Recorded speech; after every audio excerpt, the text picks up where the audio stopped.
So I thought that was very interesting, and I just wanted to share that here. So what happens in perimenopause? Our protective hormones decline. Our body relies upon our adrenals for energy. The state of our adrenals determines how we experience this time in our life. The adrenals require a lot of sodium and potassium and vitamin C, and I'll probably also add magnesium. A lack of potassium causes inflammation and autoimmune conditions, and a lack of salt causes insulin resistance, prediabetes, obesity, and low energy. People with adrenal fatigue are acidic.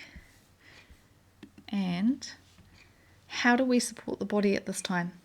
The body is acidic due to the adrenal fatigue, so alkaline water helps. The body needs raw materials to build and create energy. I'll just go back to that first one there. The tissue salts, again, are key for acidity in the body. We can give the body the energy it needs by using this water along with vitamin C from foods, a good diet, eating foods containing the cell salts, and lifestyle. Again, that facial diagnosis of cell salt deficiencies book gives you a list of foods with the cell salt, which cell salts each food contains. Ham hock as a soup has been hugely healing for me. That's probably been the biggest breakthrough in food for me, is the ham hock. Sodium phosphate, one of the 12 cell salts, helps the body with acidity and is found in lentils, pork, asparagus, spinach, oats, olives, and carrots. And there is also another water I share in my extended training program. Dear Sir, the Honourable Samuel D. Hastings of Wisconsin, USA, having recently visited the Waiwera Hot Springs, exhausted by the incessant labour of 12 months' constant travel throughout colonies, speaking almost every evening, and I leave after a few days' experience in the baths, having gained more health than I ever gained before in the same length of time. I visited baths of various kinds in Europe, America, and Australia, but have never found any more enjoyable than the hot baths of Waiwera. 1875. So the water is alkaline with a pH of 8.4, and so it does help with our acidity. And the water contains a sodium sulfate, so one of the forms of salt, sodium.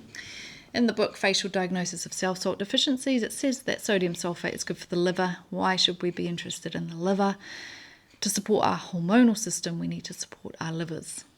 So the liver is one of the organs in the hormone feedback system, and if it isn't functioning correctly, the body runs into issues with production of hormones and raw supply problems to produce hormones.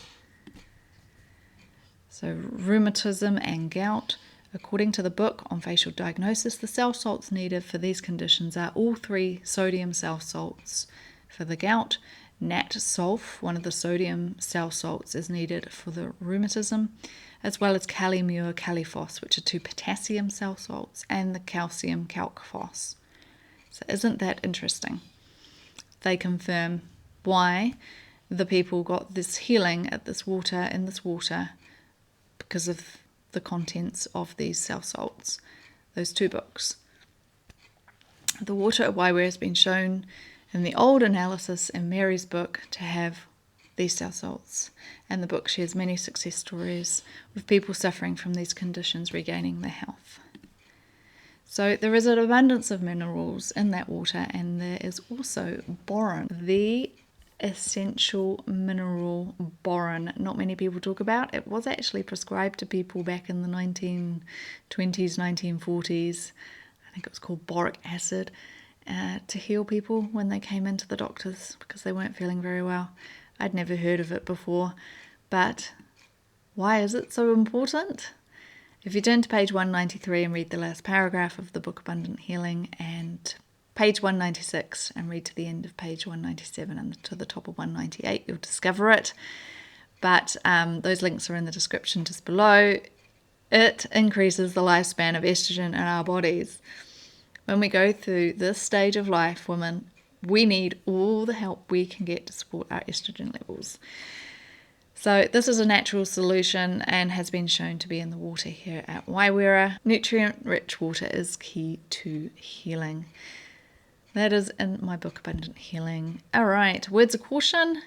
If we are severely dehydrated, we shouldn't use the water here. If we have been through an illness, for example the flu, we need to fully recover before engaging in the water. We should be aware of the vapour and not breathe in the moisture-rich air, as it can cause ill health by disturbing the water balance in the blood. And do not put your head under the water. There is a bacteria that grows when the water is near soil.